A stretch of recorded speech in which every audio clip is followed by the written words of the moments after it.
how to install WhatsApp on iPhone. In today's video, I'll show you how to download WhatsApp on iPhone. Let's get started.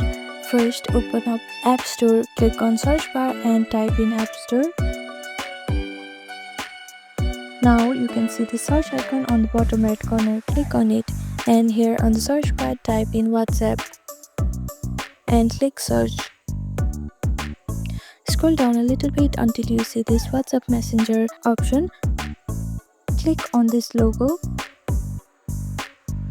Since I have already downloaded this app before, you can see this cloud-like button, but instead of this, if you have not downloaded this app before, you will see a get button.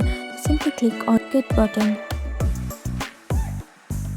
Now after the verification, your download will be started. It may take some time depending on your internet speed.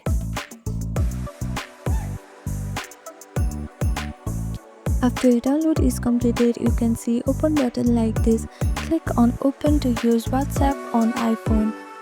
And this is how you can download WhatsApp on the device. Thank you for watching this video. Please do not forget to like, share and subscribe to our channel and comment down below if you have any other queries. Thank you.